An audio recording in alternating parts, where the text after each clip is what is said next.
कोई कितना बड़ा भी अपराधी हो उसको यहाँ से सजा देने का लेकिन हुक्म जो है वो अदालत देगी, लेकिन वो उसके जिम्मे है। ये देश संविधान से चलेगा या ठोकर राज से चलेगा, गोली बंदूक से चलेगा, गोडसे की नाजायज औलादे इसी तरह में मत बोलिए और अपने शब्दों पर थोड़ा सा संयम रखिए। एक जगह जो कार्य इनको बाहर निकालिए, बाहर निकालिए। दुनिया के लगभग हर देश में इस्लाम धर्म को मानने वाले लोग रहते हैं, जिन्हें हम मुसलमानों के नाम से जानते या पुकारते हैं।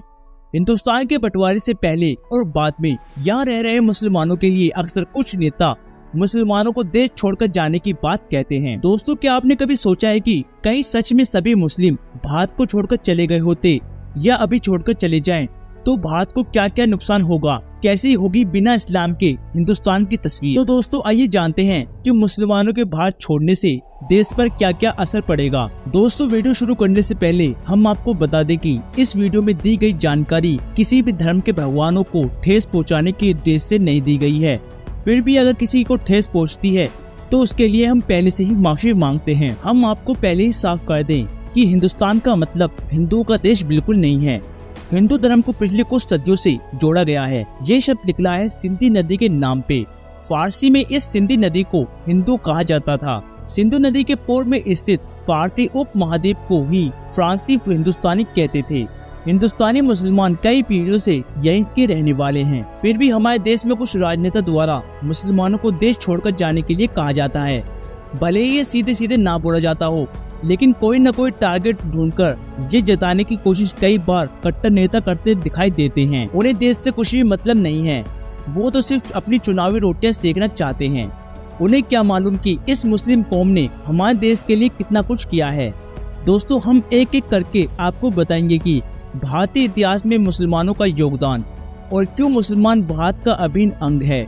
आइए सबसे पहले जानते हैं कि भारत की आजादी में मुसलमानों का क्या क्या योगदान है। अशफाक खां के बारे में आप सभी तो जानते होंगे। इन्होंने देश की आजादी के लिए हंसते हंसते अपने प्राण त्याग दिए थे। खान अब्दुल गफर खान ने भी देश की आजादी में अहम योगदान दिया। ये जानकर आपको हैरानी होगी कि खान अब्दुल गफर खान ही एक ऐसे अकेले मुस्लिम क्रांतिकारी थे जिन्होंने हिंदुस्तान के विभाजन के लिए खुलकर विरोध किया था। ये अलग बात है कि विभाजन के बाद वो पाकिस्तान चले गए, लेकिन वहाँ जाकर वह चुप नहीं बैठे और जीवन भर हिंदुस्तान की आजादी के लिए आंदोलन करते रहे, जिसके लिए उन्हें कई बार जेल भी जाना पड़ा। इसके साथ ही डॉक्टर जाकिर हुसैन, आजाद मौलाना अबुल कलाम, आसिफ अली जैसे कई मुस्लिम नेता हुए जिनका भारत की आजादी में अहम योगदान रहा। डॉक्टर जाकिर हुसैन 1968 से 1969 तक भारत के राष्ट्रपति रहे।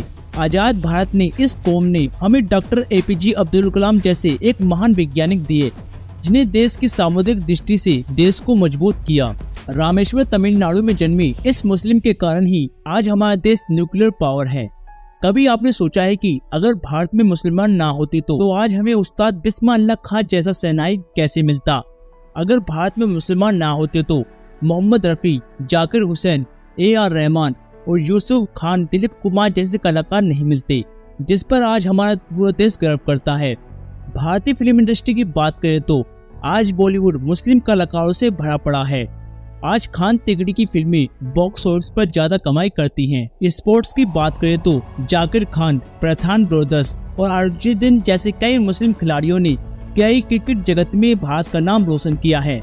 हमारे देश में अजीम प्रेमजी जैसे कई मुस्लिम उद्योगपति भी हैं, जिन्होंने लाखों लोगों को रोजगार दिया हुआ है। ऐसे में अगर अजीम प्रेमजी जैसे उद्योगपति भारत छोड़कर चले जाए तो हमारे देश में रोजगार की भारी कमी आ जाएगी। अगर आज के समय में बात की जाए तो भारत की जनसंख्या 140 करोड़ है, जिसमें 23 करोड़ के लगभग मुसलमान हैं। और यदि यही 23 करोड़ मुसलमान भारत छोड़कर चले जाएं, तो सबसे पहले हमारे देश की वर्क फोर्स में भारी कमी आ जाएगी, जिससे बहुत सारे छोटे मछली बड़े उद्योग लोगों की कमी के कारण बंद हो जाएंगे, जिसका सारा असर हमारे देश की इकोनॉमी पर पड़ेगा।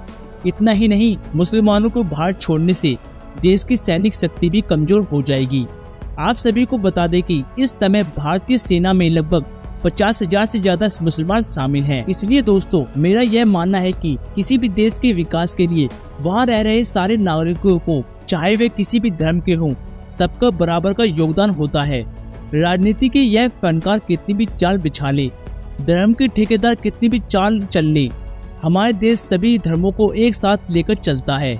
और यही इसकी सबसे बड़ी ताकत है। इसलिए दोस्तों हमारा आपसे यही आग्रह है, सभी के साथ मिलकर भारत को ऊंचाइयों तक ले जाने का काम करते रहें, ना कि मंदिर मस्जिद जैसे मुद्दों पर अपना कीमती वक्त और ऊर्जा जाया ना करें। इस वीडियो में अपनी राय हमें वीडियो के कमेंट में जरूर बताएं। सब्सक्राइब करें हमारे YouTube चैनल को और साथ ही इस वीडियो को लाइक करने के साथ साथ हमारे इस वीडियो को शेयर जरूर कर देना। जय हिंद, जय भारत।